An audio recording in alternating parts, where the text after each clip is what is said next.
I wanted to share some notes here about the Cornelian cherry, or Cornus Mas. This is a shrubby tree from the dogwood family, and pretty amazing plant. Crops heavily after establishment. They take a while to get up to maturity. And I want to talk about the context that we grow them in and what we're excited about with this plant. So stick around. I think it was back in 2010 that my friend Marvin gave me a handful of seedlings of Cornelian cherry, and that's who these are.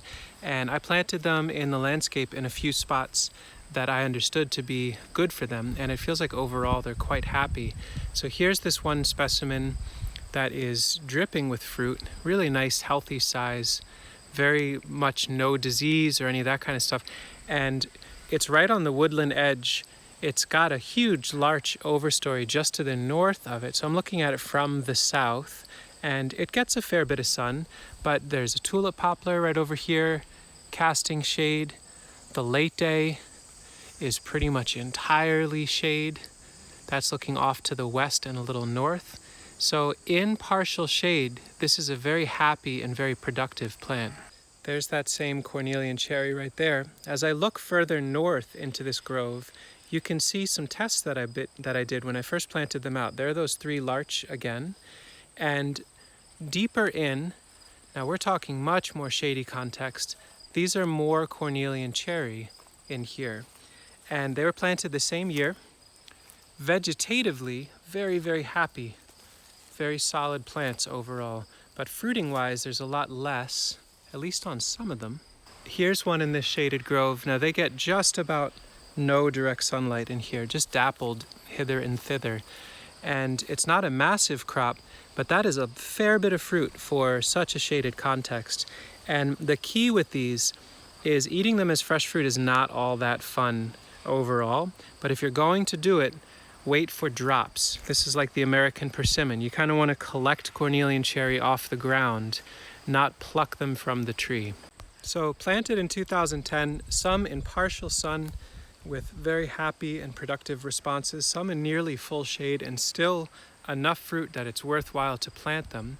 But it took quite a while for them to start bearing. You need to be patient with these. They take at least 5 or 6 years from seedling before they'll start fruiting. That's been my experience. But I've also heard that these are trees that stay relatively small and can live an incredibly long time. I thought I would show one more area where Cornelian cherry have been planted here that are productive and happy.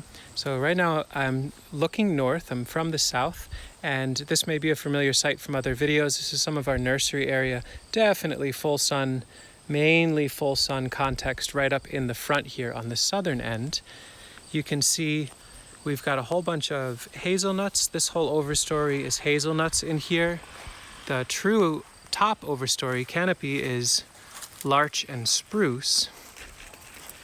But back behind the nursery in the sun, behind the hazels in mostly sun and partial shade, and even behind more spruce, more larch, and a massive mulberry seedling. Just came up a few years ago.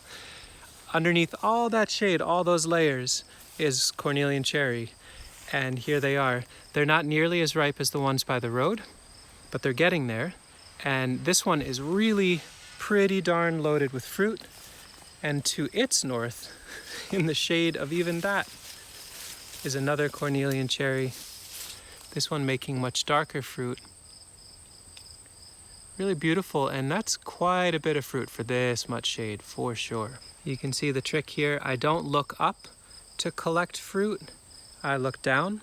So in the future, what would benefit us is to put like a mulch of either fine sawdust or wood chips, or put down some hay right before the crop starts to ripen. The fruit fresh is somewhat soft and does not really taste like a cherry. It almost tastes more like a rich vegetable, but it has some sweetness, makes beautiful jams and jellies and liqueurs and all that. And here's the last thing about Cornelian cherry that is so lovely. I've never seen deer browse on these at all. Fully exposed to deer browse, they have no damage. So partial shade, almost full shade, deer context, beautiful flowers in the spring and lots of fruit in the fall. Cornelian cherry. And it's funny, we're a nursery and I don't carry these, but at some point we will. We've got enough seed here that maybe next fall we'll have lots and lots of seedlings. But check them out. They're probably carpets of seedlings underneath ornamental Cornelian cherries where you live. Maybe there's free seedlings to be had already, or free fruit to collect. Thanks for watching.